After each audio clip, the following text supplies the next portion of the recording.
My name's Bill Van Nierop. I'm just an ordinary person from Queensland in Australia. I have a wife and 3 great kids and 5 wonderful grandkids. Wonderful because you can often give them back after you've had a great day with them.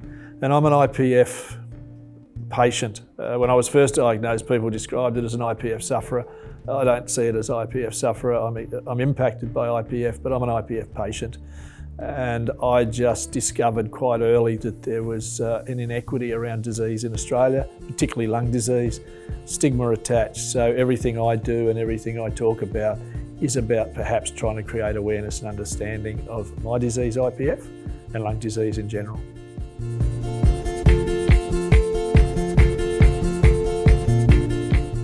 I was diagnosed with Idiopathic Pulmonary Fibrosis, and I put the full name in up front so that people can understand idiopathic means cause unknown. I was diagnosed quite by coincidence in 2015. I had no visible symptoms that I was aware of, nor did I have any lung symptoms that I was aware of.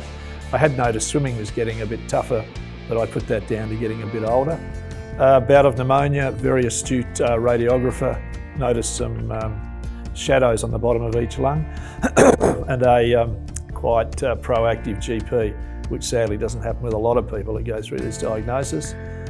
We had a CT scan very quickly the next day, and I don't know about you, but when you have a CT scan at 9 o'clock in the morning and your GP's receptionist rings and says 2 hours later, doctor wants to see you sooner rather than later, and tomorrow morning she's made an appointment, it's probably not about champagne and salmon to talk about how well your tests were. And in this case, there was evidence that there was a potential shading again of my lungs. The interesting thing was that it took from the 13th of March, ironically, till the 7th of April to confirm that I had IPF. And that's quite a gap when you're not supported by anybody or any information. And if you're left to Dr. Google, you can read a lot into that. And the outcomes described for something like IPF are not overly encouraging. But I was fortunate enough to, I'd asked for a referral to a specialist in Brisbane by the name of Dr. Peter Hopkins, and they said he probably won't see you for 2, 3 or 4 months because there's nothing we can do for you. We'll just monitor you, meaning we'll just monitor you until this disease takes its course, which I refused to accept.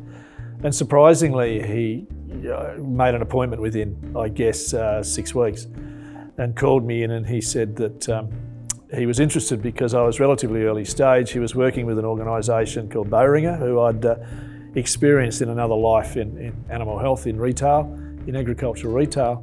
And they had a drug that was in a closed trial, but Boehringer had agreed that it would be good to see how it worked with somebody at my stage, provided I was open to sharing my data, and that's a no-brainer really.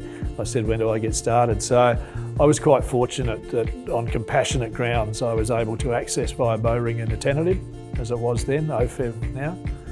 So I started quite quickly, I think in June 2015. And interesting enough, they described the side effects first, which I find intriguing, because the reality is the benefit of the drug, not the side effects, that are important to me.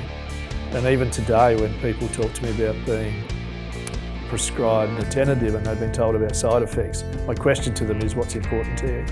And what's important to me was seeing my grandkids and kids grow up, and if there's a bit of pain off to the side, well, so be it. And we managed it and lived with it. And I've got to say that with nintedanib, my wife and I travelled overseas quite successfully.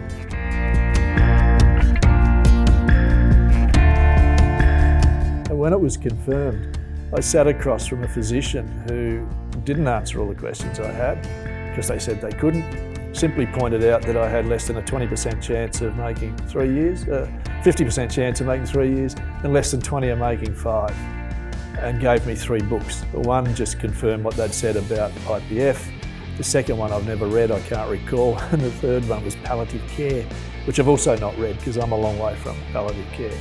So if it's 3 years, well, I'm 3.5 years in, and I just kayak 2,200 kilometres down the river. So I think at the moment I'm doing okay.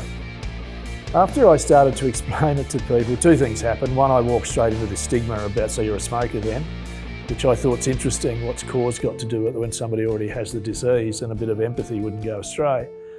And secondly, if you met somebody for coffee and told them you had idiopathic pulmonary fibrosis, by the time you explained idiopathic pulmonary and fibrosis, it was lunchtime, and they were still no closer to understanding what you have.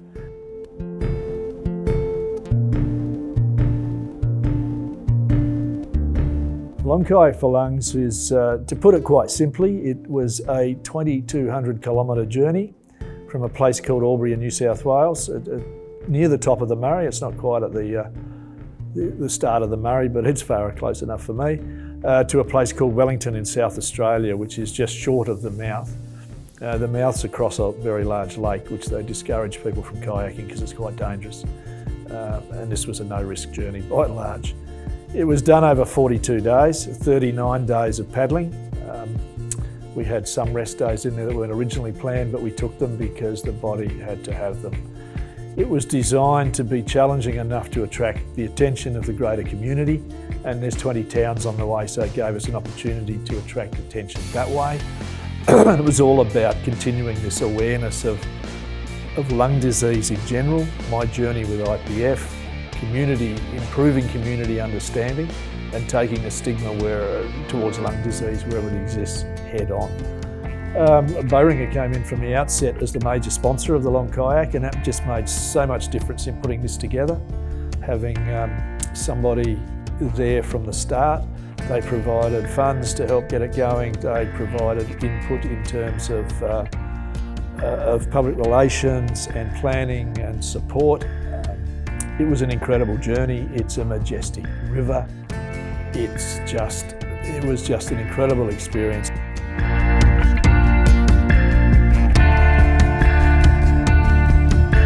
The impact of my IPF was that the afternoons became far more mental than physical once you get through the first week and a half.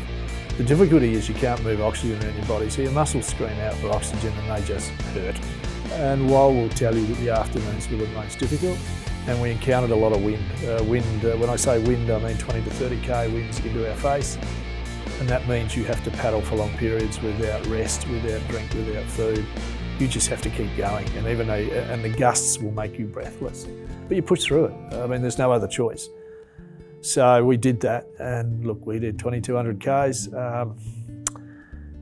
and we pushed through it each day. The thing you cannot train for is doing it every day. You can train to go out and kayak, but you can't train for doing 60 Ks today and 58 tomorrow and 61 the next day.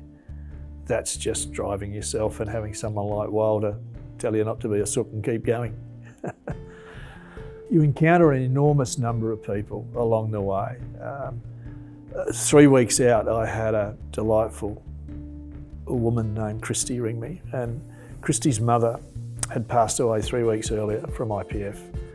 But Christy's mum had watched The Long Walk the year before, and her mum suddenly felt so much more comfortable with her disease because there was finally somebody talking about IPF and talking publicly about it, and not allowing people to determine who I am or what I am. And it's not smoking. I have a disease, get over it, give me some empathy, some understanding and some care. And there's somebody like Tracy that was high on my mind. Tracy lost her father within 18 months of diagnosis, which is quite common, but they had no support, no information, which seems to be almost unique in this lung respiratory area. And of course, he was condoned by friends for being a smoker. And the last one that really drives me is a young fellow called Thomas. And Thomas is 9 years old, and Thomas donated $5. And his message simply said, since I lost my mum to this awful lung sickness 2 years ago, this is the greatest cause ever. And if you ever want some motive to push in to a 20k win, it's with those people and all the others that I heard of on the way.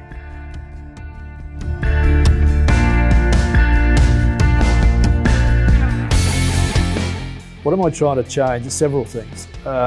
If I can create awareness, and the problem is I don't have the profile that people with other diseases do. And Lung Foundation really, as I mentioned earlier, bat above their weight because they've just got ordinary people like me that have no profile but will get out and try and do what we can. So I engage networks where I can. And it's about creating this awareness and developing understanding and trying to get people to have a conversation about lung disease. I mean, for God's sake, there's 12,000 people die a year. But look at some of the rubbish we worry ourselves about with on TV every day.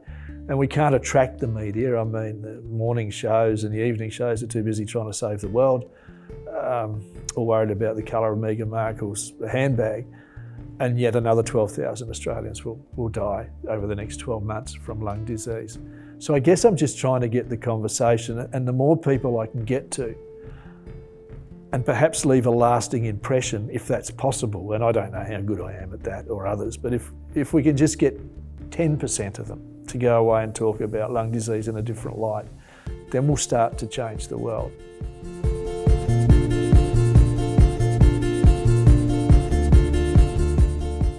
I'm not sure what I call IPF, but I don't call it names like my old friend or anything else, because it's not. This disease sneaks up on the unsuspecting and the older and the frail, and it only has a couple of objectives in life. It sneaks into your body like a coward under a cloak of invisibility, and it sets up on your lungs, and it has two clear objectives. One is to set up and start to take over your air sacs, and the second one is to move you into dependence on others and artificial oxygen, and ultimately win the big prize. And in my case, I look at it and I tell it quite clearly, and I use that as motivation in things like the walk and even in everyday life. And my wife Leslie will tell you I don't live this every day. Not every day is happy days, but you try and do it. But my message to my IPF is simple, and it simply says that you will not lead me into the darkness as easily as others. You won't define who I am or what I am. You will impact on my and our lives, but you won't impact on how I and we live our lives. And I will fight you air sac by air sac, month by month, and year by year. And I'll fight you through generating awareness and understanding of the disease through what we do with the support of major pharmaceutical organisations and a lung foundation. We will fight you through creating this awareness so no longer can you hide in the shadows and prey on the unsuspecting and the old. And we will find a way to actually stop not only reducing what you do, but stop you forever. And the reality is then you will be banished forever. For 15 days on the long walk, you threw everything at me you had, and for those 15 days at least I beat you.